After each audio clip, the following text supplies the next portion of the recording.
Avengers! Assemble. Giving you the real from A to Z surrounding the Dallas Cowboys.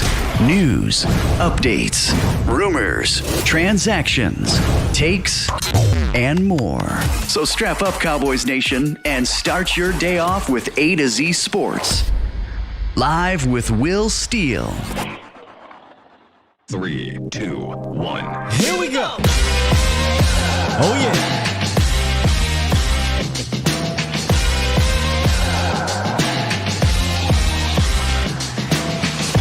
Good morning, good people. Welcome to A to Z Sports Live, presented by Boston Scientific. We stream it live on YouTube. We on Facebook.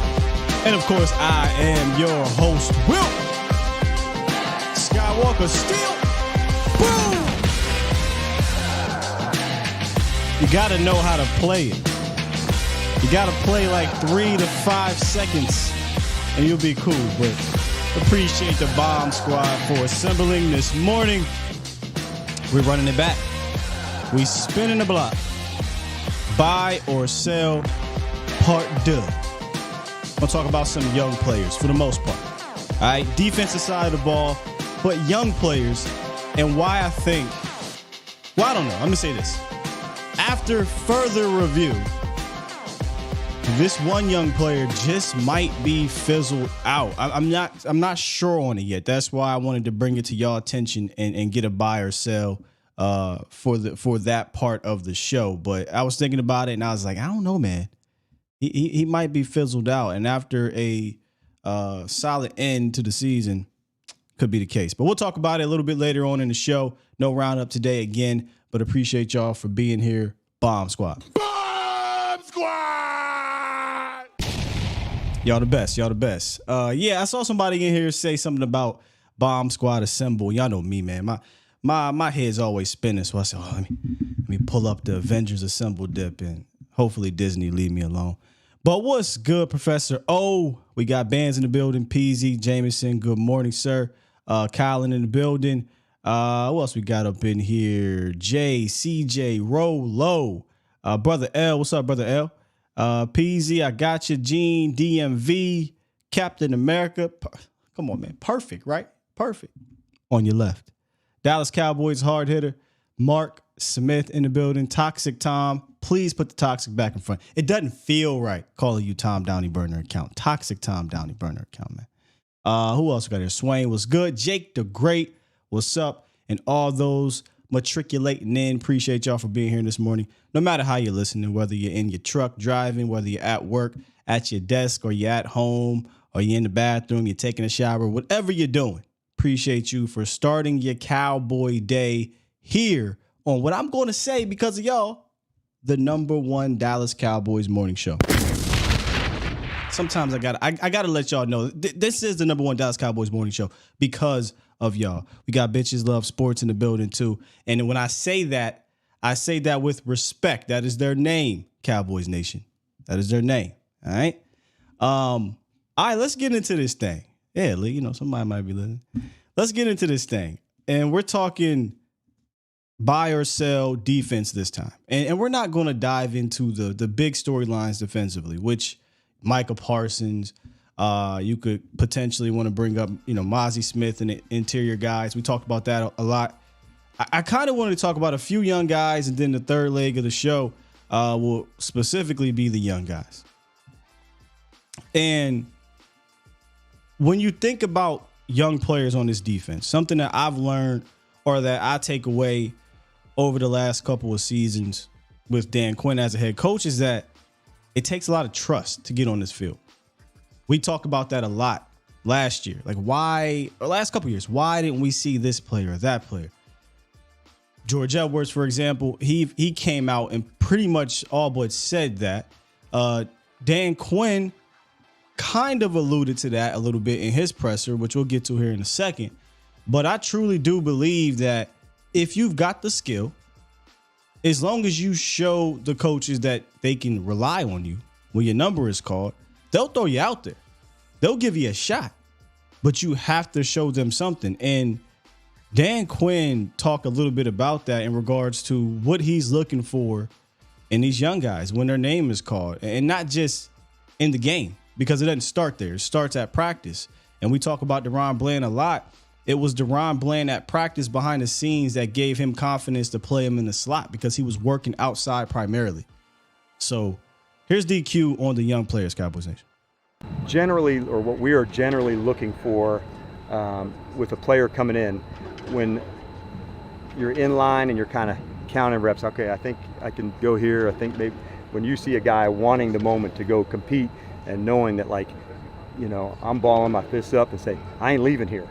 That's what I'm looking for specifically for the rookies, to have that kind of attitude to say, yeah, I'm here and I ain't going nowhere. And that kind of mindset and attitude is really what it takes for a young player to assert themselves into these moments, because that responsibility is real, to say, hey man, can we count on you when it's there? And them learning to do that early on, that's a big deal, knowing that, like, the amount of work that goes into it, say, I'm down for this challenge. You can count on me to get it done.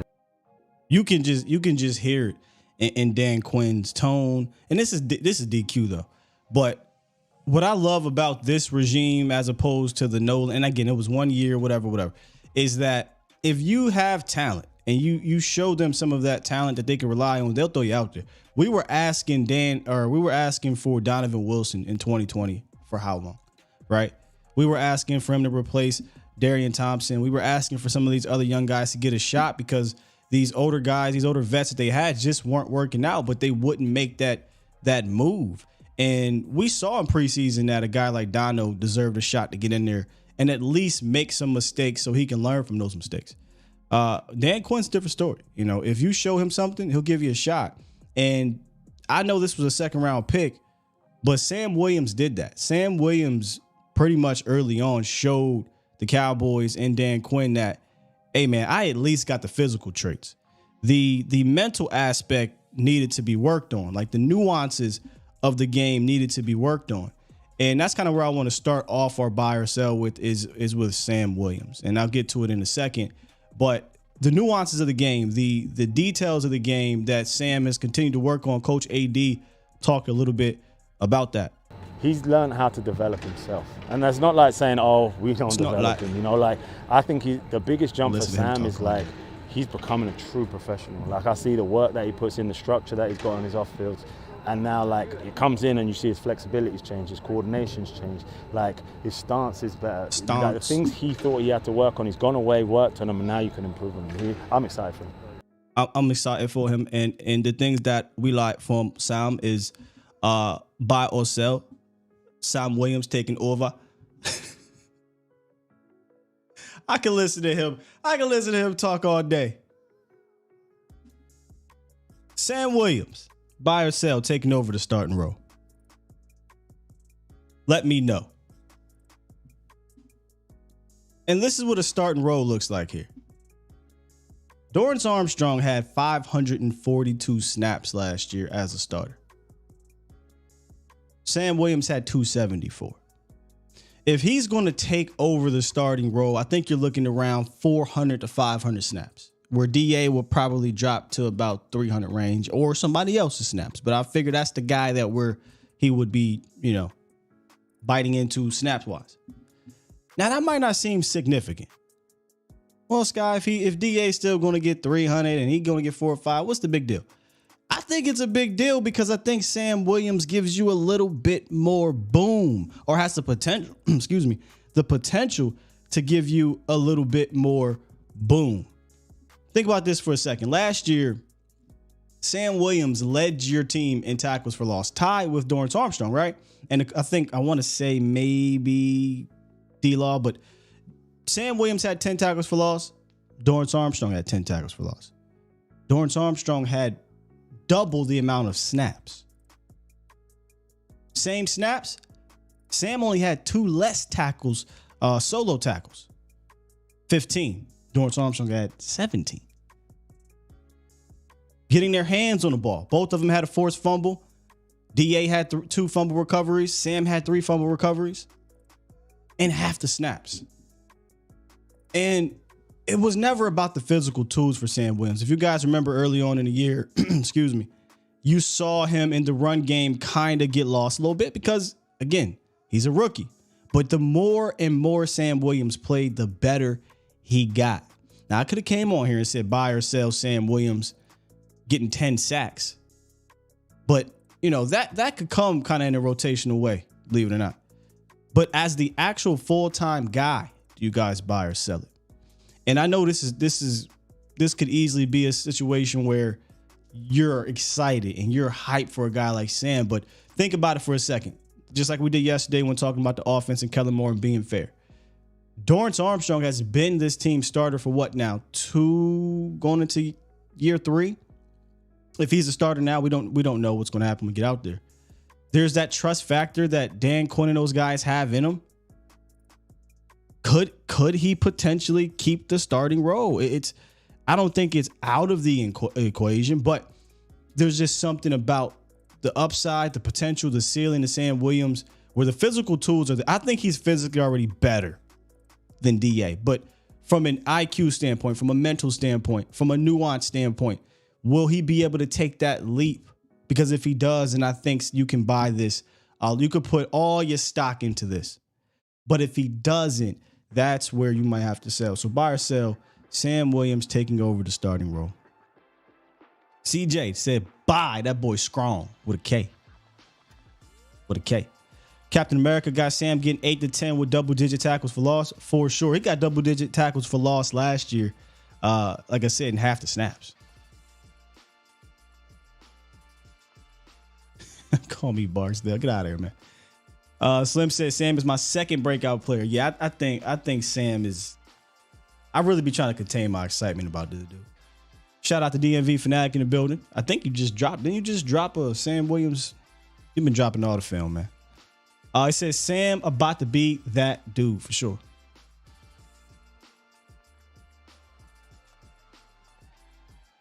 Start Sam over Fowler Armstrong. Yeah, Fowler's not going to be the starter. Fowler's going to be in the rotation. In fact, we're going to be doing, and I know this is kind of a precursor to our state of the unit. We're going to do defensive ends later this week. We'll talk about Fowler a lot there. Buy that on Sam Williams, says Marcus Rowe. I think a lot of people are buying this one. I'm going to buy it too, man. I don't think it's as easy, though. Like, we're excited about him. We get it. The upside is there. It's just that I think Dorrance Armstrong, who's not a bad player, I think he's a quality player. I think Dorrance Armstrong has that trust factor we talked about. I just want to see Sam gain that trust from Dan Quinn and AD. If he does that, I don't think you can keep him off the field. You shouldn't keep him off the field because we talked about the production that he had in half the snaps. Imagine if he gets 375, 450 snaps, what that could do for your team, man. So I'm buying this one. Sam Williams taking over the starting role. We already got a caller on the horn here. Let's get 314. What it is, what it do? What's up with this CT Madden, man? What's good, CT? My God. Hey, I was listening to you on the phone, and it give you that old, like, I ain't gonna call you old, but that old sound of radio. You know what I mean? Yeah, that's what I'm going for. You know, a little radio feel, a little podcast feel, a little chill feel. I'm trying to mix it all together. But I ain't gonna lie to you. I'm buying whatever Dan Quinn is putting on the market for this defense. I can dig it. I definitely think Sam Williams gonna have a come up. I could predict north of 8 sacks, and he big on the run too, and that's all we need. Yeah, and what I thought was impressive about Sam is his improvement in the run game. You know, we all know that he can get after the passer just with pure physical traits. But what have we said many a times on this channel about college players coming to the pros and playing against the run? You might have been able to do it physically in college, but it's the how to. Do you know how to do it in the pros? And I think it took Sam a couple weeks to understand that. And once he did, you know, he's the reason why I believe he could take over for DeMarcus Lawrence whenever D-Law leaves. I feel like Sam can be a stout run defender with an upside as a pass rusher that could equal D Law when he was at the top of his game from a pass rusher standpoint. So, Sam's an impressive player. Yeah. And he got a daughter too, so that turned us up a little bit. Mm-hmm. That's all I got. Good talk. All right, man. Appreciate the CT. Another thing about Sam, I got to figure out how to say this politically correctly. We'll call it the Charles Haley effect. He got that Charles Haley type of thing going on up there, Sam a little crazy. Sam Slam Williams, right? Like, and I like that. What the LT say? Like a bunch of crazed dogs. That's Sam Williams. I want my whole defense with a bunch of crazed dogs. A lot of people got on Deion Sanders, but I get what Deion was saying. I'm not going to repeat it. If you want to go back and watch, go back and watch. But that type of tick, I want that with my defenders. Deion, wild boy, but it's something to what he said. I don't want choir boys on that side of the ball, Cowboys Nation. I don't. A little bit of, just a little bit, brother L. Like he's fine. He's gonna be good to his family and friends in long term. But I need him to have a little, little tick to him. That's all. Los, what you got on Sam Williams, man? Good morning, Sky, man. Hey, such a beautiful morning this Wednesday. Yeah. Hope you're having a great morning. I'll just be real quick with it, man. Like I told you, man, this defense is going to be scary hours for any team. And I think 3 players we should look at that, are going to make this jump and have proven themselves that are great quality players are, I'll give you 3 names, and you already said one. Sam Williams, I expect him, not right away, but I think you mentioned it. There might be a chance that he might become a starter and help DeMarcus Lawrence off that line. And not because DeMarcus Lawrence is a trash player. It's just you can't deny the impact that Sam Williams can have on the field, right? Wait. You got him eating into DeMarcus Lawrence's snaps this year. I got him eating into Dorrance Armstrong snaps. I was talking about Sam Williams replacing D-Law when he's done. Like when D-Law retires or the Cowboys let him go, he then replaces DeMarcus Lawrence. You think he takes D-Law snaps? I think they will keep D-Law as a starter for sure, but I think they might put him more on the field more. Basically, wait. Like maybe go ahead. Yeah. So when I said so maybe I should have specified. When I said buy or sell Sam Williams as a starter, I actually meant for Dorrance Armstrong. Are you insinuating he should start over D-Law? I believe so. Wow. It depends. It depends how you set up the line, right? Because if you have, let's say you have Marcus Parsons on the left side, and you keep Hankins, Mozzie in the middle, and then you keep Sam Williams on the right, or you can have Armstrong on the left, Marcus on the right, and keep the same middle, right? It depends how you're gonna rotate it, but I feel like I think you're basically. I'm not essentially what I'm basically saying is DeMarcus Lawrence, Dorrance. It sounds like you're saying without saying you'd rather have Dorrance Armstrong on the field than DeMarcus Lawrence. No, let me rephrase everything. I think Dorrance Armstrong is just a good, just a rotational piece. I need Sam Williams basically replace Armstrong in the rotation hierarchy. Basically, let it be a DeMarcus Lawrence and Sam Williams, rotation, and leave Armstrong like maybe 4 or 5 snaps a game, But that's just my opinion. Okay. But I feel like the other 2 players that could right away is Jerome Blanton and DeMond Clark, and I'll focus on DeMond Clark more because my case for LVE is like, man, when he's healthy, it's like a neck breaker. I feel like when he's healthy, he can play like football. He can play good football, but like y'all talked about it, he's hesitant, and like when he sees it, it's like I don't know if he's thinking about his neck. I don't know if he's thinking about injury, but I just feel like he's not exactly in attack mode all the time. While I see DeMond Clark, I feel like, hey, he's a specimen, man. You get 2 fast linebackers out there, y'all. I think the other caller said it the other day. When are we gonna have two fast linebackers at the same time? But I mean, I feel like Damon Clark is another name we gotta pay attention to this year of how we're gonna use him. But yeah, that's just my opinion, Sky. I mean, I'm not trying to discuss or create an argument, but I feel like Sam Williams has to be on the field more, and Damon Clark as well. And I'll leave you with that. Yeah, Damon Clark is your starter, so Damon Clark will be on the field. I mean, hell, maybe it's a discussion that other people are saying here. I wasn't really thinking about Sam Williams taking D-Law snaps right this second. It was more so Dorrance Armstrong snaps, and then D-Law take over that position when D-Law is gone. Now, at the end of the day, all these guys are going to rotate. The only guy that's probably going to play north of 70% of the snaps should be Micah Parsons.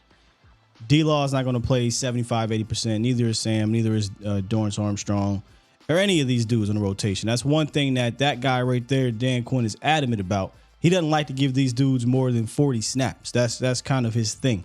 But I maybe I should have been more specific when I said taking over the starter role. I actually meant for Dorrance, because as it stands right now, or coming out of the season, the starters were up front on the edges were D-Law and Dorrance Armstrong. Those were your two guys. And I was looking to get Sam out there because I think Sam is just going to be better than Dorrance. I just do.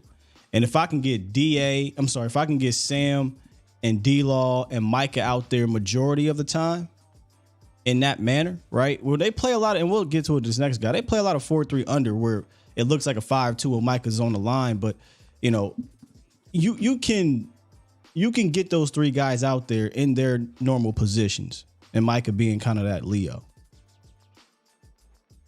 But I see in here, there's a lot of people that think he should take D-Law snaps. Interesting. Well, technically, T-Dub, DA is the starter. I mean, he was your starter last year. That's just facts. Now, if you mean he ain't just starter, like he ain't better than some of these other guys, I mean, that's fair. But, I mean, he did start. Yeah. Nonetheless, man, I guess maybe the starting situation doesn't matter. Maybe it's about the rotation. But as long as these snaps get closer to me, let me read them off to you again. Dorrance Armstrong, 542 snaps. Sam Williams, 274. I need that to come closer. That's all. Let me get to the second one because this guy kind of fits into this too. And this is kind of the more controversial one. This one ain't really controversial. Like, you want to get all these guys in the rotation. But will this guy be fizzled out the rotation? So, the Cowboys drafted Mozzie Smith. They drafted Junior Fehoko. We just got done talking about Sam Williams. We want Sam Williams to get more tick. That could have a domino effect. Maybe slide guys inside. People play, different positions. It is what it is. Buy or sell Chauncey Golston, fizzling out the rotation. And I wasn't really thinking about this until I had to really think about it. Let me run this back one more time. Mozzie Smith, defensive tackle. Junior Fehoko, kind of your big left defensive end / move him inside the 3 tech at some point. If you want to try Chauncey on the outside, the DEs are deep. And then you got Chauncey. So Chauncey saw his snaps get cut in half last year. In half. He went from 400 some snaps to 2 something. Okay. He changed positions, so he played more defensive tackle than he did on the edge in his rookie year. But even in the second year, he played more defensive tackle snaps than he played in his rookie season. But because of that defensive tackle room, I think getting more crowded with a guy like Mozzie Smith coming in there, and we'll see what happens with Fehoko. They want to move him into 3 tech. When that'll happen, we'll see. Hell, you even heard Coach say, yeah, we want Junior to play now. And in my head, I'm like, where the hell is he going to play at? You got guys like Chauncey and Osa, and the DE room is stacked. Now, I know you might be like, well, Sky, you know, Chauncey and Mozzie play different positions. Yes, and maybe no. Like, maybe you're going to see Mozzie and Mozzie out there with guys like Osa, with guys like Hankins. And if they do roll with Hank and Mozzie and Osa as their kind of rotation there, with, you know, some end game sprinkled in, it's possible you might see Chauncey Golston's snaps decrease again. And that hurts me, because after this game right here, I was like, this is why Chauncey needs more yada yada. Now, again, this is last year. You know, the room was a bit different. You had guys like Bo and Neville Gallimore getting a lot of tick. But this game right here should be the game that gets you excited about what Chauncey could be. But then the offseason happens. They bring in more defensive tackle competition. We want more snaps on the exterior with guys like Sam Williams. Could his snaps decrease? And if his snaps decrease, that means he could potentially be fizzled out. This is why I want to have this conversation with y'all. I want to hear what y'all think about this Chauncey Golston situation. And this is kind of, again, a precursor to the state of the unit, right? But because Chauncey's ability to play on the inside and then do some 5-tech things on the outside, you can kind of lump him in there with the Osas, the Mozzies, the DT room, and guys like Fehoko, D-Law, etc. So buy or sell. Chauncey Golston, and it's harsh. It's harsh to say. Maybe I shouldn't use the word fizzle, but buy or sell Chauncey Golston fizzling out the rotation.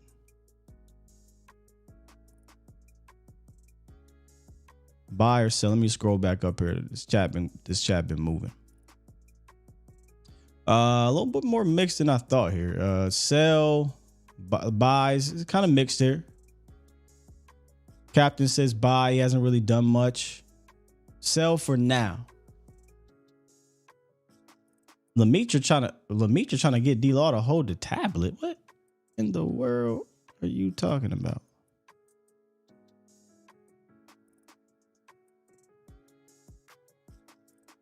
D shifts. Chauncey's got to show it. Andrew said it sucks, but buy where you put him. This is what made me want to have this conversation.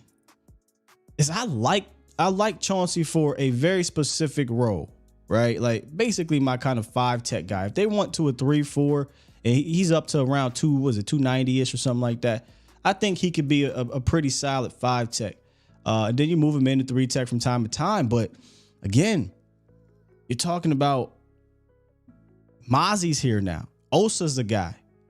Hank, here's the thing about Mozzie and Hankins that I give them a ton of credit for, Cowboys Nation. These are big boys, and these big boys play. Mozzie Smith played, and somebody got the number specifically, upwards of 90% of the snaps, something like that. It was a ridiculous number for a big dude. Now, he ain't going to play 90% now, but the point is he can go, right? Like Mozzie can give you 28 to 32 snaps. And then you get Osa, who can give you another 28 to 30 or so snaps. Hank can give you 25, 30 snaps. Where am I fitting in Golston, who was averaging roughly around 15 or so snaps last year, and then he started to get a few more towards the end of the season? The wild card here for Golston is going to be Fehoko, who's a rookie, drafted in a similar fashion as him. I don't know if they're going to move him into 3-tech just yet, but it makes you wonder, man. Where will he fit in with all this when it's all said and done?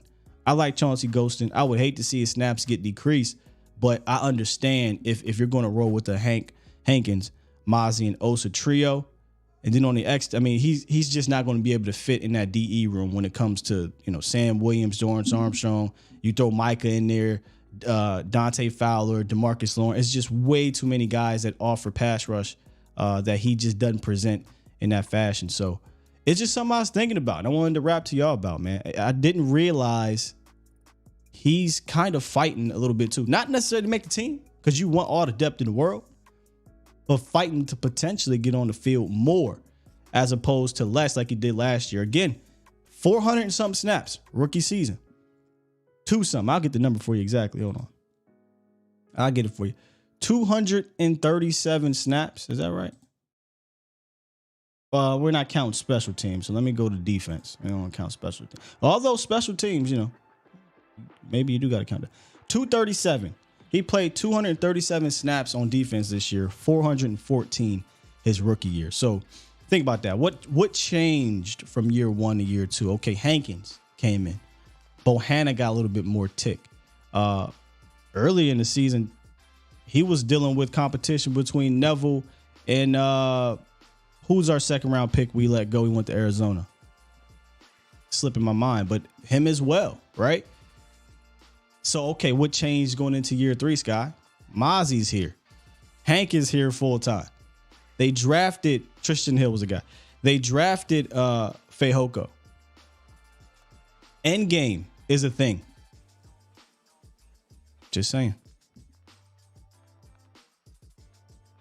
832, what it is, what it do? Hey, Scott, good morning, sir. How you doing? I'm doing fantastic, brother. How are you? Hey, I can't complain, my brother. I can't complain. Hey, man, I had totally, and I'm kind of ashamed of myself to say this, but I had totally forgot about Chauncey Golston, dude. I had totally forgot about him. Yeah. It's not a disrespect to him. On the team. Yeah.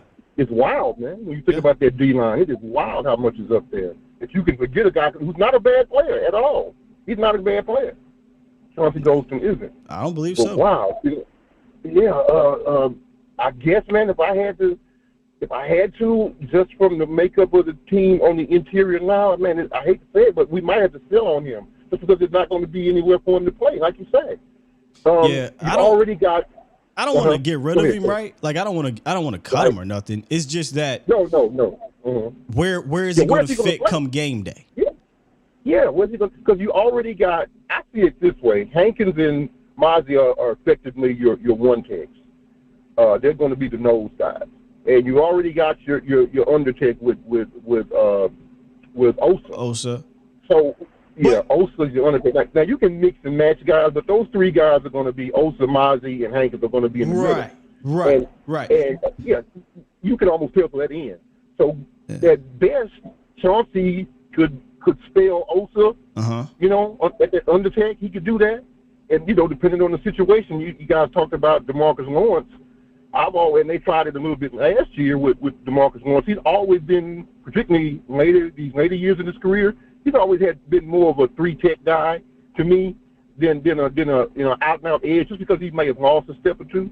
But he whips guards all the time. But we're talking you're talking end game in a pass rush, but we got to understand it sounds great to move a guy like D-Law inside, but we're still talking about a 60-some pound guy full time on the interior. He'll get dog walked all game, if he's going to be going up against guards all game. Now against the pass, that's a whole different story. That's what I meant. Yeah. Exactly. That's what I meant. I meant like an obvious pass situation. They had that NASCAR thing they were talking about doing. That was my end game. That's more situation. I was more situational. But wow, man, I don't know. Maybe you could see if you could, somebody would give you something for Golston. You got to let it play out, and you can't, like you say, you can't ever have too much depth. Yeah. Here was my initial thought. When we got Mozzie, I was like, Mozzie Smith 1-tech, Hank 1-tech, Osa 3-tech, Chauncey 3-tech.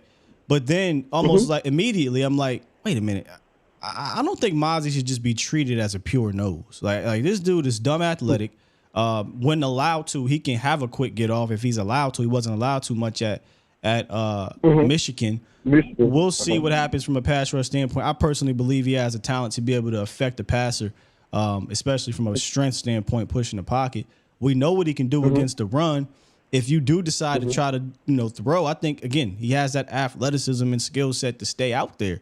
So when I got to thinking like that, and then you're hearing Mozzie and Hankins are working together on the first team, I'm like, look, man, I got to look at Mozzie as a dual guy, and if he's a dual guy, that technically bumps Golston down a little bit more.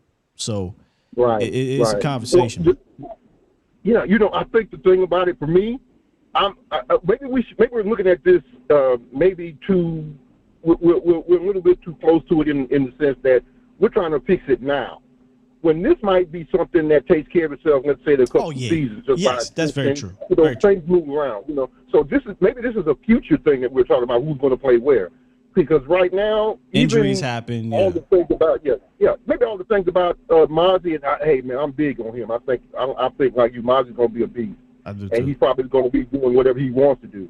But he's probably going to. It wouldn't be a bad idea to to have him split time.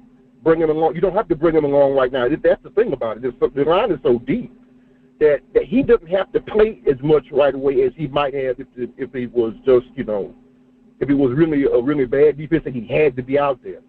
So you can bring Mozzie along as fast as you need to or as slow as you need to. You can keep a rotation going right now. So I guess in a long run, there may not be room for Chauncey. But I don't think that has to be answered this season. God willing, nobody gets hurt. There's no real, seismic change up front. That's not something I don't think we need to worry about now. That it's actually a good problem to have. You got too many guys, not enough places to play them. Right. So I would rather have that, to be honest with you. And so I'm interested to see that. But I can't believe I totally forgot about Chauncey Golston. He reminded me of he's kind of in that Tyrone Crawford mode. He's a do it all type dude. You can move him around. That was the name. That's kind of the way I think that, man. Crawford was a name they brought up last year when they asked him to put on some weight. And I think it was Aisha who came on. Anytime I say her name, I got to press this button. 1 second. Give me a second. I think it was Aisha. You better look out for you better look out for your twins, Scott. You better look out for I got to, man. I got to. She came on the show and said that, Chauncey Golston looks even bigger. Which I don't even know how that's possible because when I saw Chauncey last year at camp, I was like, "What? Who is this guy?" I didn't even realize it was Chauncey Golston. But he was pretty rocked up last year, man. About 2-something. He's listed at 268 on the website, but he told Kyle Yeomans last year that he was around 290. So wow. And I thought he carried it well. I mean, he didn't play a whole lot last year, but yeah. He doesn't look like a 290 guy, right? Is what you mean? He's kind of solid. No, yeah, it's just muscle. But he's tall too. He I think he roughly 6'6". He's close to 6'6". He's about 6'5", maybe close to 6'6", and now apparently about 290-ish. Which is why I think he would have been a fantastic 5 tech, put on about 10 more pounds. 5 tech in the 3-4 heyday. Nowadays though, you hardly see pure 3-4s anymore. Right. I got you, man. I got you. One more thing, Scott. This kind of a personal thing, man. Good. One more thing, man. It's kind of a personal thing with me. Hey, my name is Marcus. I don't know if I ever told you my name. No, you never told me, bro. And so I'm about to put you in here, man. I'm sorry, man. I probably call in and I don't ever, I just want to run my mouth, right? But my name is Marcus. The only reason why I'm bringing that up now is a couple of times I get in the chat, man. Yeah, Marcus. Shout out to Boomerang. Couple of times in the chat, bro. People think I'm Michael Irvin. Yeah, I saw that yesterday. Was it yesterday you called in? Where somebody was like, "This Michael Irvin." Let me tell you right now, if Michael Irvin called into the show, all professionalism will probably go out the window. I will have to control my fanboy in me. That's my favorite football player of all time, man. Seriously. What I can't figure out, man, is I can't sound like Michael Irvin if I tried. Nah. I can't sound like Michael Irvin, man. Come on, man. That's Bomb Squad ride me. But I'm okay with it, man. But hey, thank you, man. Thank you for taking the call. That's interesting with Chauncey, man. 6'6". He might have been, we talking about somebody taking the all spot. Hey, Chauncey could do that. That is okay. Let's talk about that. I wouldn't put it past him. If anybody could do it, it would be him because he's already in the room. He's got experience. Let's talk about that for a second. Hey, appreciate the call, Marcus. I'm glad. I was going to ask your name, but I was going to feel like, damn, how you not know my name? And you've been calling in here for like a year, man. But appreciate you, Marcus. All right, appreciate you, man. Salute. It's either I'm either saying like that if you watch Boomerang, or I gotta bring this up publicly because I always do this with Michelle. Anybody ever see Tales from the Crypt? There was this one. Was it Tales from the Crypt? Was it Tales from the Hood? It might have been Tales from the Hood. Yeah, I think it was Tales from the Hood. And I think it was like a black activist or a black mayor or something, and his name was Marcus, and he died, turned into like this zombie or whatever. And it was like, Marcus. Bring them to me.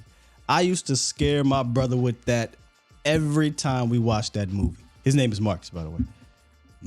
It was definitely Tales from the Hood. Yeah, you know what I'm talking about. One of the most underrated movies, man. A lot of underlining things in that, too. That was a good one. That story was a good one. The puppet story was a good one. The one where the dad was beating on the kid and balling up. Man, the whole movie is fantastic. All right, enough about my movies. We got 2 more callers, but I want to get to this last one, and we could talk about this whole thing real quick before I get to the last one. He brought up. It's funny you brought up Chauncey potentially taking D-Law's spot as that run guy that could do pass things. I was thinking that at first too, but then I'm like, I don't think Chauncey has the pass rush upside though. Like, I don't know if he has that quite yet. And plus, I don't want to turn him into Crawford. Remember when Crawford was inside, outside, put on 20 pounds, lose 20 pounds, put on 15 pounds, lose 15 pounds. Like, that was getting in the way of his game, in my opinion. It just wasn't healthy for him. I would like for them to pick a spot for Chauncey, but we'll see. All right, this last one here is I didn't really know how to quite phrase it, but I've heard a lot of people bring up Deron Bland like production from one of these young guys. So I'll just toss it right out there and then explain it to you as we go here. Buy or sell the Cowboys finding another, air quotes, Deron Bland in 2023. And what I mean by that is Deron Bland, a day 2, day 3 pick. He was a day 3 pick, but I'm using day 2 and day 3 in here. Who burst onto the scene as a rookie, came in, stepped up immediately, and honestly ended up being one of your better defensive players. We've heard a guy like Eric Scott Jr. get a lot of credit, and he's doing very well down there. DeMarion Overshown, we don't quite know what he's going to do just yet, but he's got all the talent and he's got the want to be a great player. You got Junior Fehoko, 4th round pick. It's going to be tough to cut his teeth into this rotation, but he's here. Those are the 3 I'm really looking at. Mozzie's a 1st round pick, doesn't count. We're talking about day 2, day 3 guys. Buy or sell the Cowboys finding another Deron Bland. I want to buy so bad, but that's really hard to do. Like the diehard Homer fan in me wants to buy this so bad. But just remember what it took for Deron Bland to be Deron Bland in 2023. It took multiple injuries to happen. Really one, but you know how it goes with the cornerback room. It was rough over there. But it took an injury to happen, and injuries do happen. Maybe Eric Scott is a guy that steps in if an injury happens. Maybe DeMarvion Overshown steps in and he's, Deron Bland. But I'm going to have to sell right now unless something catastrophic happens or these 2 guys or 3 guys in Fehoko go stupid nuclear in camp. It's just hard, man, to get a day 3 guy to do what Deron did again. Back-to-back years, the odds, right?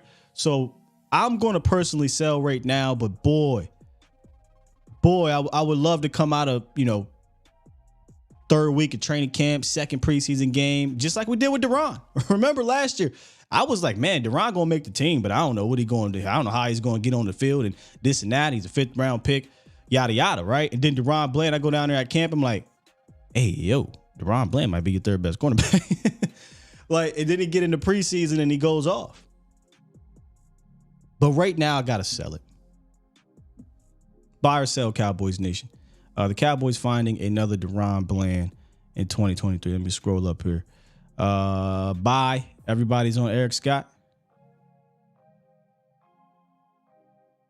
D-Shift says Hooker, Bell, or Mukwamu. For what exactly? Let's see here. Buy. So 6 to midnight. My bad. Maybe I should have specified. I meant defensively. You said Eric Scott and Deuce.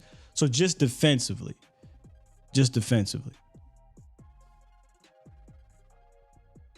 Yeah, Professor O. And I don't want to be on my toxic here, but that is exactly toxic time. That is really, really hard to do.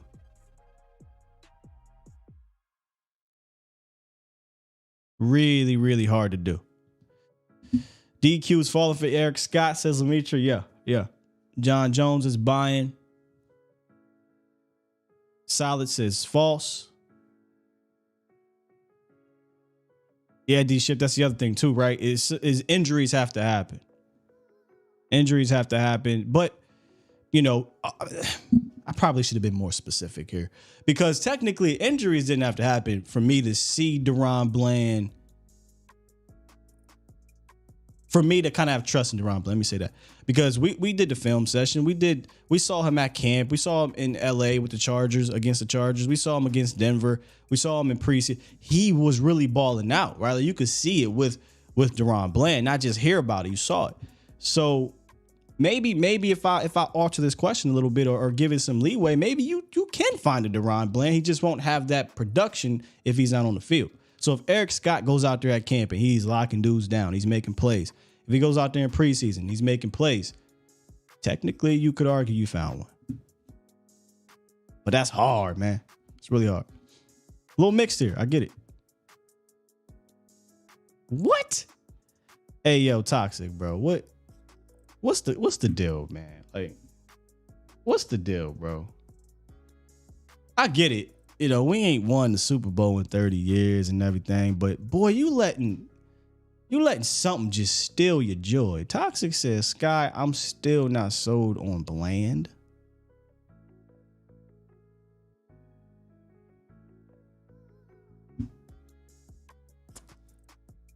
Y'all really gotta just let the negativity out of you for a little bit, I'm not saying you got to put the rose-colored glass. I'm not guaranteeing no Super Bowls or anything like that. But my God, can you enjoy anything good? Anything. Deron Bland had a season for the ages as a rookie defensive back for the Cowboys, and you ain't so. All right, man. Is this my Bahama brother on the horn? 242. You live. Hey, good morning, Scott. Good morning. About this, well, yeah, Toxic. Yeah. You don't want to give the Bland his flowers, but Jalen Hurts had one good, well, not even a good season. He didn't even throw for 30 touchdowns, and he got one of the biggest contracts in NFL history. And before that, they was actually considering cutting him or wondering if he was even going to be in the franchise. One season. Some good luck in the playoffs where they had to play, mediocre team and no quarterback. Made the Super Bowl, he got paid. Is Toxic serious or he just watching football with his eye closed? I don't know, man. But Deron Bland was fantastic. Exactly. And he could get better. I don't think corners regress as much as the other positions because once a corner learns, the body type that they learn to read defenses, is over. But what I really go off of was the first buy and sell when you was talking about the D-line with D-Law and DA and Sam Williams. I would really, I know the Cowboys, they like to hold on to their staple players. They are players they had for a long time. But I could be honest with you, the line would look better if Sam Williams was on D-Law's side. Just like the guy was saying, he was like a little shy to say it. But I was like, man, he's on to something. Sam Williams, or even if you switch DA and put him over there on the right and put Sam Williams, because I was looking at Sam, Mozzie, put Hankins on the other side, and then put DA on the right, and Micah coming over Sam, where Mozzie is, that would be a destructive line. Like literally, who you're going to block? Mozzie taking up two, with Hankins next to him. That's what I'm saying. That's the only person you're blocking. DA. Right, but if I throw D-Law out there now, the question is who you going to buy. I think DeMarcus Lawrence is better than Dorrance Armstrong. I'd be honest with you, Sky. I put on a lot of tape with D-Law last year. D-Law don't look as good as he did previous years, and DA only fizzled out because he was working hard after. I think DA was banged up like Micah. Micah started off strong and then looked like bodily injuries. Injuries they don't tell you about because the two of them like slow down. But I believe now with the D-line having all the beef that it has, I think Sam Williams should, if he don't start, because Dan Quinn don't like to upset chemistry. So not to piss D-Law off and Cowboys Nation, let D-Law start on that right side. But look here. Nah, I keep D-Law on the like strong. Quick. D-Law is one of the best strong side defense ends in the National Football League. And he played that way last year. Yeah, because he got to run. I got to give him that. He's a great run stopper. I mean, he blew a couple of plays in the Giants game, but hey, doesn't everybody? Mike and all this get confused at some point. But I feel as if we'll have a faster, better overall defense if our line, look, I don't know how you put them. If we have Marzi in the middle, Hankins next to him, Sam Williams on DA to start the season off, keep it all fresh for down the stretch, sub them in and out. And then we could have Micah, Damone Clark, and your favorite linebacker, who the linebacker you always talking about? No, sorry, Micah Van Der Esch and your linebacker, Damone Clark. Boy, because you love Damone Clark. I was watching some tape on him. He looks like he's going to get better too. So we might have a better team. And we got Gilmore on the back there, shutting it down, Big shutting it down, DeRon Bland third. I do not want them to cut Jordan Lewis. As we can see, injuries can happen. I hear everybody calling the cut Jordan Lewis. Why? We already got rid of. The conference has been locked. Leave the cutting for like Kelvin Joseph. Kelvin Joseph needs to go. Okay, Kelvin Joseph had a chance. Right.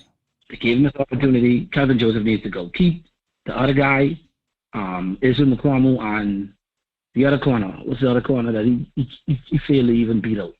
I think he's a higher round than Kevin. He's a lower round player than Kevin Joseph, because I think Kevin Nashawn Wright. Keep Nashawn Wright. That's a special team. Kevin Joseph needs to be cut.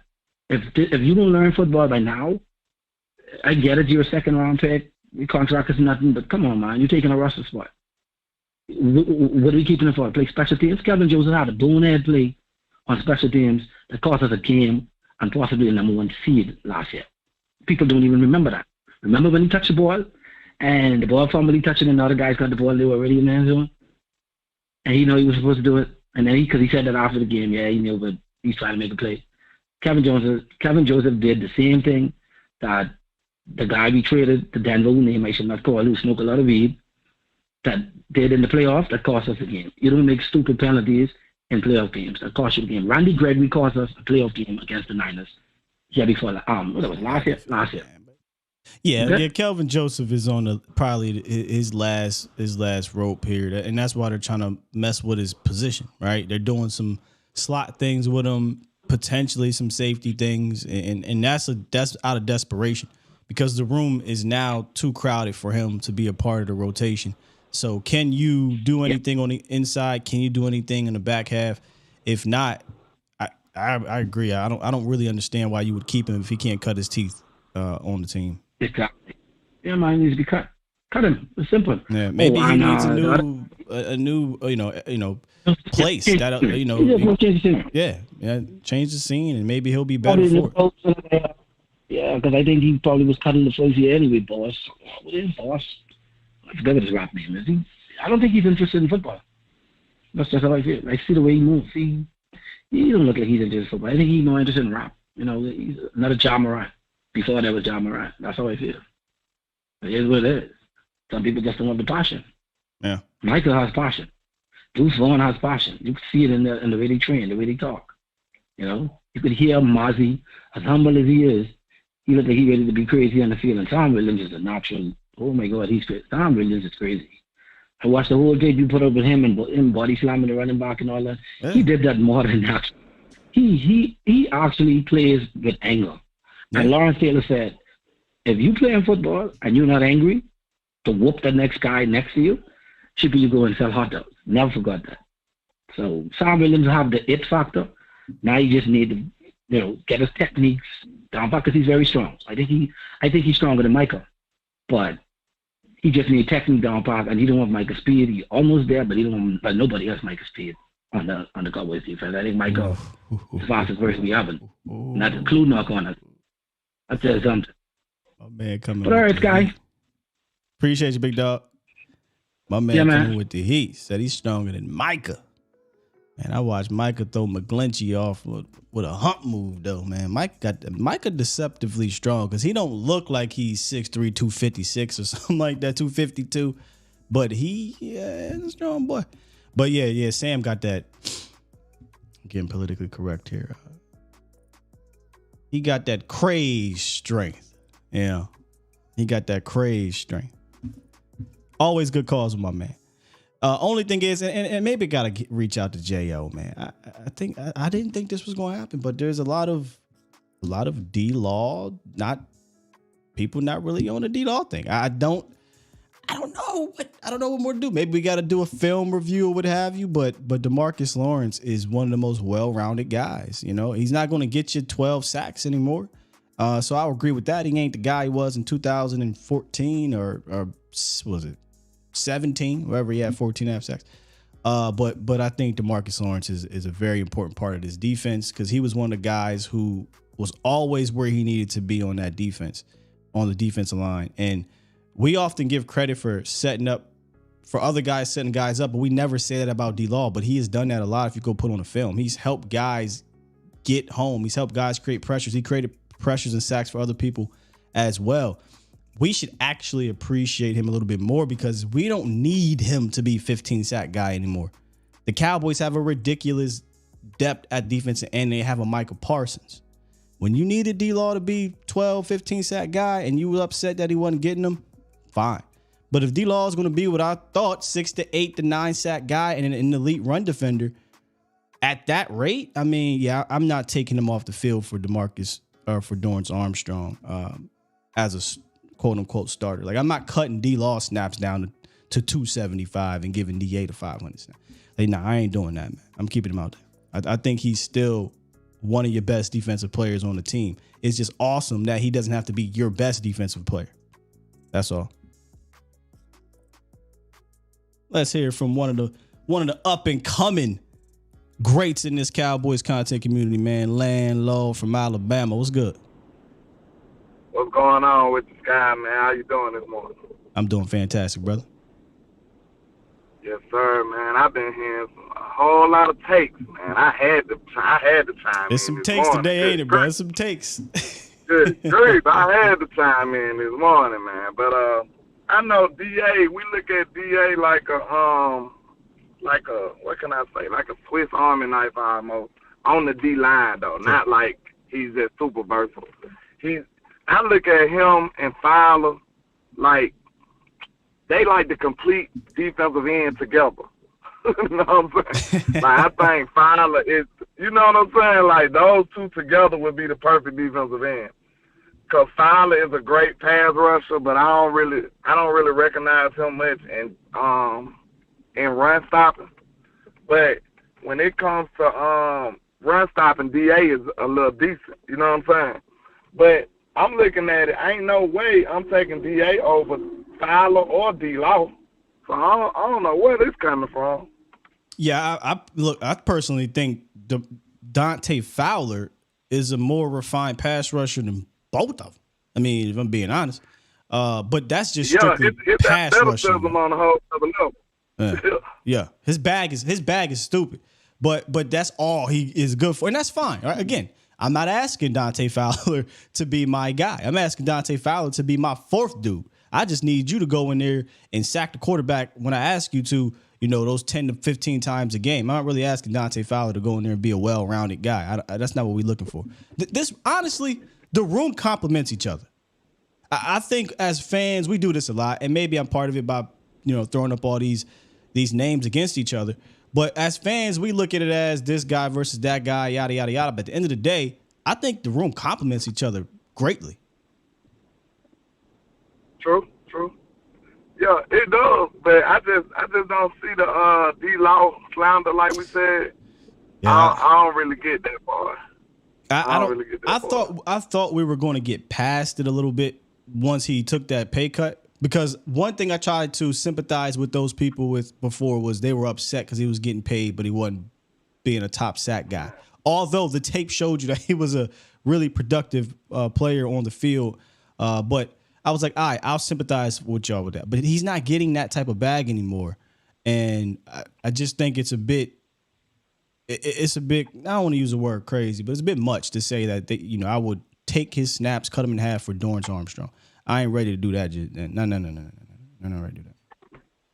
Yeah, like you said, I feel like Fowler right now, because of D-Law is a little long in the tooth, Fowler is too, but come on now. Fowler was just a superior athlete. He still got some of that. This was a first round pick.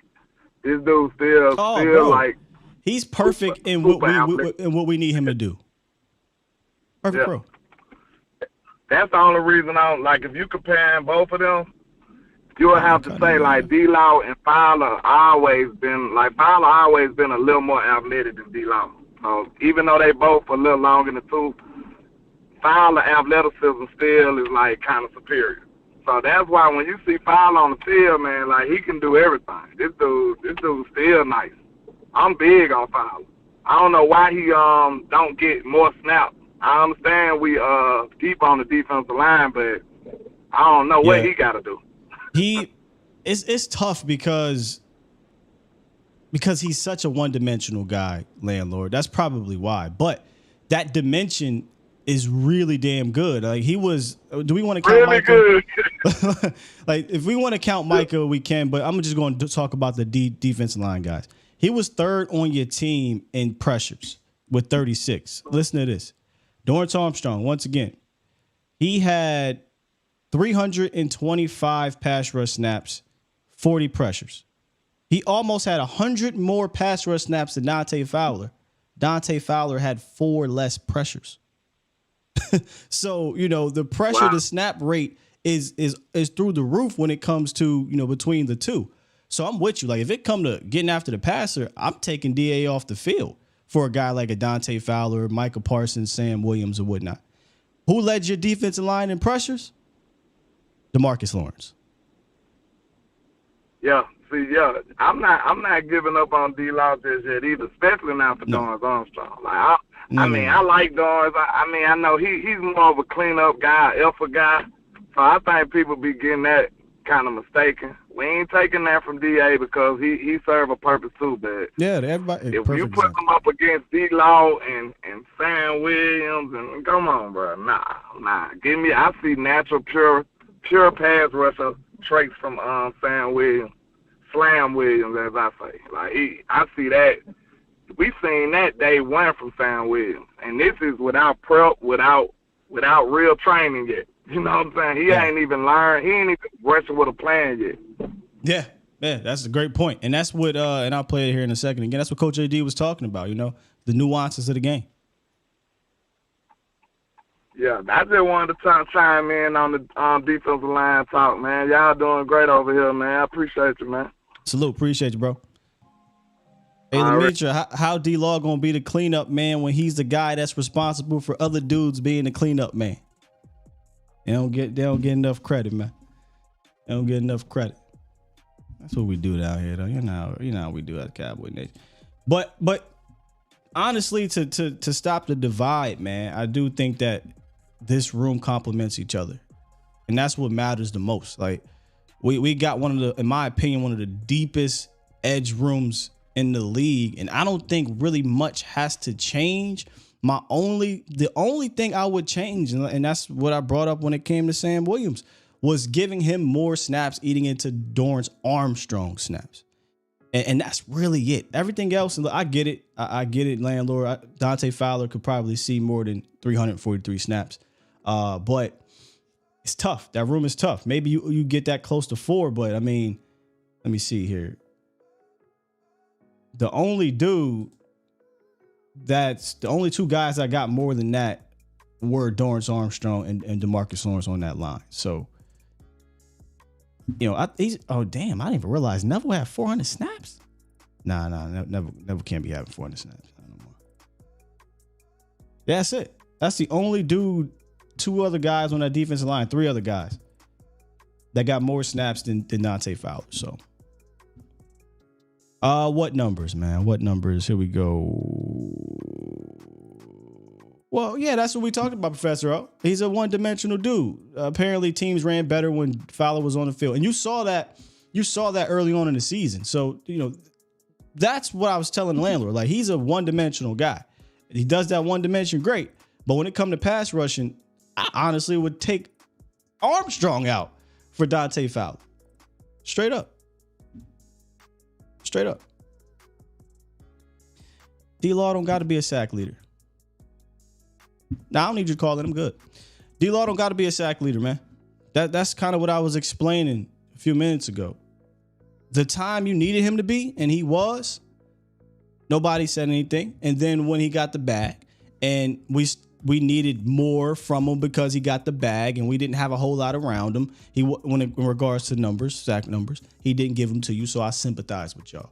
He's no longer getting that kind of bag. He's still one of the most well-rounded defensive ends in the game, and he doesn't have to be your sack leader or best defensive player on the team anymore to play the important role that he plays, man. So I just think we quite literally, not everybody, it's only a handful of people, but we need to definitely respect D-Law's game a little bit more than I think we do. Hey, DMV, you might need to drop a D-Law film session, man. Freshen up these people's minds a little bit. Jake the Great, what's goody? Yo, Skywalker, what's happening, man? Bomb Squad, good morning. Good man, morning. You know, I was just going to sit back and listen to the show, man, but I had to call in for the amount of disrespect that I'm hearing from my dog. Hey, man, what game y'all watching? Y'all didn't watch that Lions game when Lions about to score on us? And who punched the ball out at the goal line? It wasn't D.A. It wasn't Fowler. It was D-Law. How many times we seen this man put his heart and soul out there, not only stopping the run, but stripping the ball, causing fumbles? You people are ungrateful, man. Y'all trying to shit on D-Law? Stop it, man. I had to come in and defend my dog, man. But enough of the ranting. I like how you got the buy or sell. You know what I'm saying? I'm gonna buy the Sam Williams stock because I feel like it's on the rise, and you know everybody can see it. On the Chauncey Golston, I'm also gonna buy that stock because when we got into the playoffs and we seen what he did, it seems like a lot of untapped potential with Chauncey. What you think on Chauncey? Well, Chauncey, I had to buy or sell on him because when I was thinking about the room, it's funny because I was actually preparing for a defensive end State of the Unit, which we'll do later, and I was like, yo, wait a minute, where can Chauncey fit? I like Chauncey. I think he has a very niche role, right? A run defender that can be versatile as a 5-tech or a 3-tech, depending on the look they want to roll with. I don't look at him as a needle mover, but I love him as a depth guy. But then when they bring in guys like Fehoko and you draft a Mozzie Smith, Hankins is here now, and they do all these kind of nuanced things with their defensive ends. It's like, damn, Chauncey, you might be fighting for some playing time because its playing time already got cut in half last year in what you could argue was a lesser room. Now that room is deeper. Right. And on that one you were talking about, do we think we'll get another Deron Bland type player? I'm going to say no because the Cowboys usually fall into those guys. They never really planned for them because if Jay Lou never got hurt, we would have never knew anything about Deron Bland. And if we didn't have those safeties get hurt, Donald would have never got on the field. So I'm going to say no. But if anybody that I would think will pop up as a surprise, I think it will be Overshown just for his athletic ability and his special teams potential to push my man KJ out the bus. So, man, that's what I got for today. And last but not least, Toxic Tom, stop trying to bust my bubble. Zeke is coming back with that number 15 jersey, and that's it. I'm gone. Hey, y'all not playing about this Zeke thing. It's so funny because the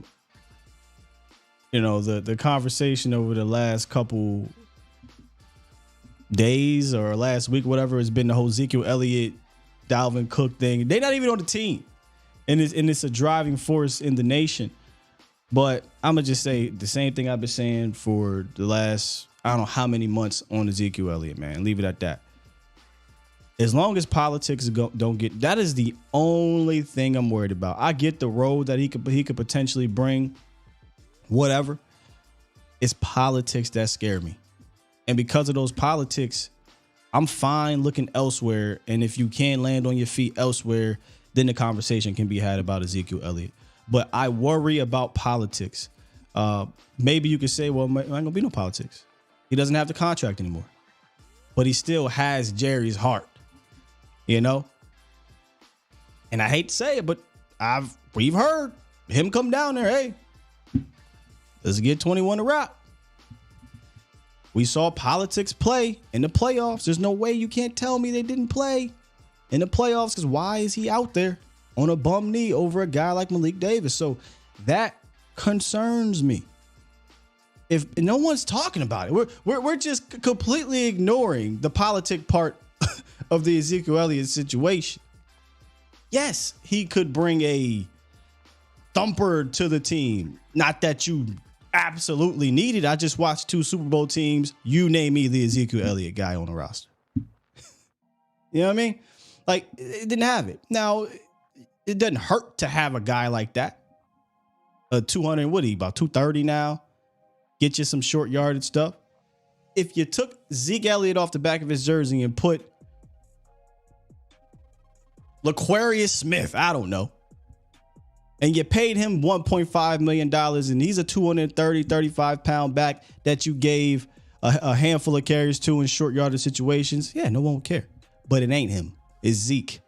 So Zeke comes back here, and they're like, you know what, Deuce Vaughn, those packages we got with you, nah, you know what, TP, instead of being the lead back, you're going to be that kind of 1B again.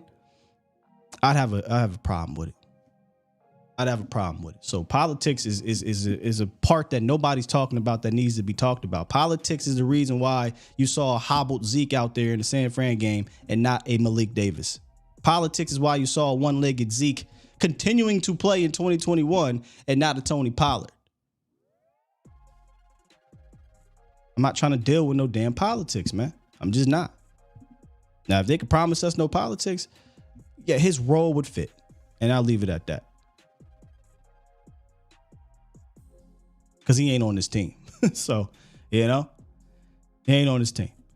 But since it was brought up, another Smith. I mean, I'm just throwing a name out there. Am I lying? Like, if his name was L'Quarius Smith and he had that specific role, I don't think it'd be that big of a deal.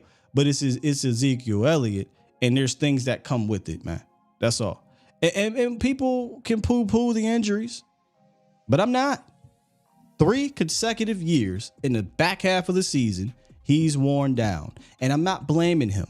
When you get ran into the ground the way you get ran into the ground, that's going to happen. You're going to get worn down. You know? So, talk about all the pros you want, but there's 2 sides to the story with it, man. And the one con that scares me the most is politics. Now I'll leave it at that. Appreciate you, Zeke. Let's get to some super chats. We on good time. Boy, I don't want to divide the nation. We've been really divided today. My bad, y'all. That wasn't the plan. Super chat.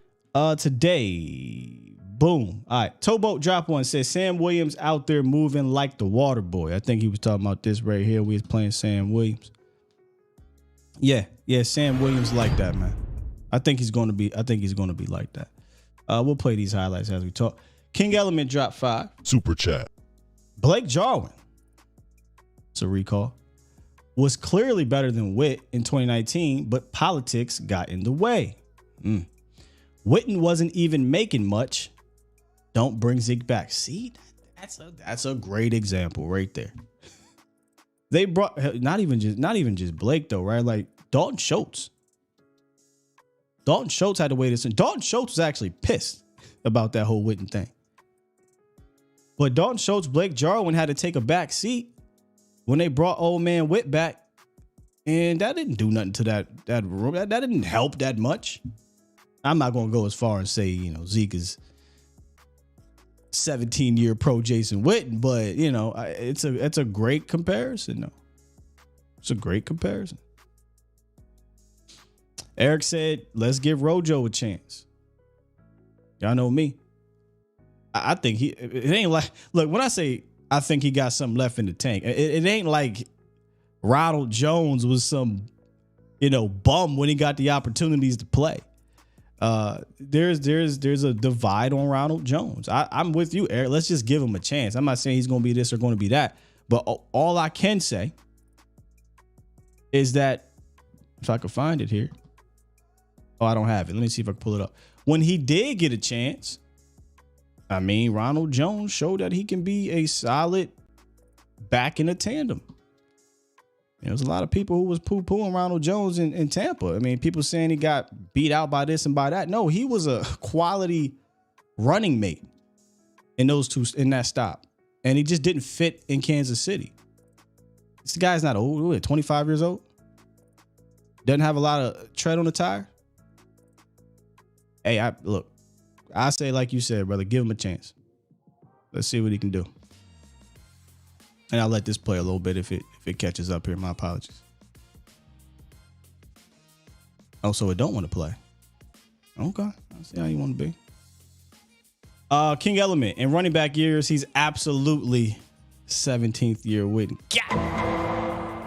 You ain't right, King. Hashtag progress stoppers. Let Malik run. Y'all know my feelings, man. We're going to talk about the room, but I truly do believe you can get the job done with this room. We want perfection. I get it. We're always looking to upgrade. I get it. And if there's upgrades available, you explore those upgrades, right? But I'm of the ilk that at running back, I don't need you to be Adrian Peterson, Marshall Faulk in today's game. If you are, fantastic. But there ain't many of those in the league. And if you don't got that guy on your team, you should be utilizing multiple backs. And the most important aspect of your run game should be its scheme, how it's blocked up, how it's called. And I think if it's called right, this room is more than adequate to get it done. Also, Hunter Lipke, I just saw that in there, Captain America. A lot of people have brought up Hunter Lipke as a short yardage back. Some people don't believe in that either. Look, here's the thing, man. We'll get a chance to see. We'll see if these guys can handle the roles in preseason and training camp. And if they can't, man, you can call up Zeke. And call up Zeke if you want.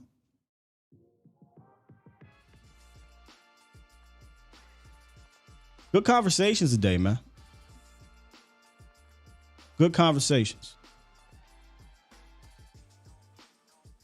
Stop it, Danny. Stop it.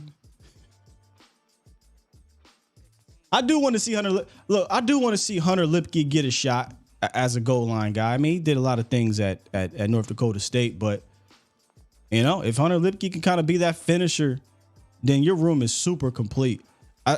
Super complete of guys that nobody really believes. I mean, Deuce Vaughn is a story, but a lot of people still are like, Deuce Vaughn. But guys that you could really get behind for their skill sets. It can be super complete. Yeah, maybe it'll take a couple guys to equal one dude, but I'm all about having 3 to 4 dudes in that room, because if somebody gets dinged up, you shouldn't be afraid to turn to the other one. For multiple years now, we've seen that happen, and I think it's hindered the ceiling that you could have. Yes, I understand injuries happen on the line, understand play calling and whatnot, but whatever I've always said, especially when it came to TP over the last few years, if you're in a rut, if your running game is messed up, if your guy like Zeke Elliott is hurt, put the ball in the dude's hands that can take it to the crib. Even if you go 3 yards, 4 yards, 5 yards, 1 yard, 2, he could take 160 to the crib and change the game. You were never getting that with 21 anymore over the last number of years due to his health and just slowing down. So reduce his role, get rid of politics, so we got to have a conversation. If not, I'm off of it. I'm good. Let's move on. And I'll leave it at that, man. This conversation, I'm pretty sure we'll continue in the chat, and it'll bring it back up next week when we do State of the Unit. But later this week, we'll likely continue with the defensive end trend here. And if you missed today's show, we did buy or sell. We talked about 2 young guys, one being Sam Williams, buying or selling Sam, taking over the starting role. We talked about Chauncey Golston possibly fizzling out the rotation, not of his doing, just the room getting deeper. We talked about buying or selling that. And buying or selling, finding another Deron Bland, a day 2, day 3 defensive guy that could come in here and have the production and fantastic year that he had with the upside he's got moving forward. I thought it was some intriguing questions, and I'll continue to think of some more. Maybe we'll save some buy or sell for next week or the following weeks, but I enjoyed part 1 and part 2. I enjoyed it. Make sure I didn't miss any more supers, and we're going to get up out of here, Cowboys Nation. No, sir. We good to go. Make sure on your way out, you do me a favor if you enjoyed today's dialogue, because it was some dialogue, man. We had some good back and forth. That's what I'm about here. Hit the like button on your way out, whether, we agree, disagree, what have you. And if you want to be a part of Bomb Squad, you got to hit the sub button. I'm not asking you to subscribe just to do it. Only if you fool with what we do and you want to be a part of the Bomb Squad in the chat, you got to hit the sub button. Shout out to Sin City. He just dropped one on the way out. Super chat. Said, just want to say, go Knights, go Cowboys in Win City 2024. All right. With that said, Cowboys Nation, good stuff today, man. See you later. Mo will be on prime time. And if you want to catch up with all things Dallas Cowboys, A to Z Sports, go to atozsportsdallas.com. You can follow me on Twitter as well. We kind of in a weird break, so I don't be on Twitter all crazy, but I peep certain things that's going on. I stay out the mess, though. I'll tell you that much. All right, let me hit this button and get up out of here.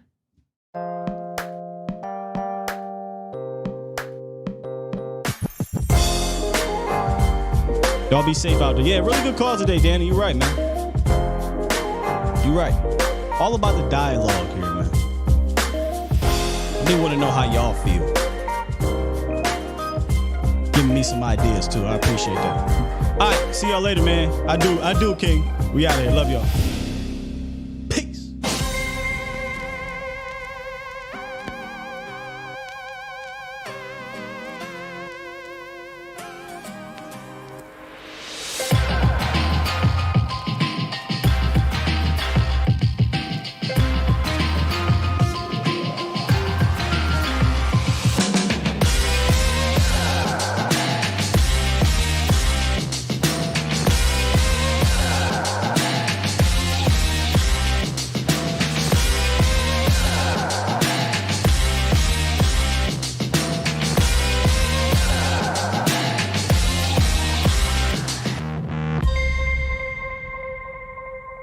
Bomb Squad!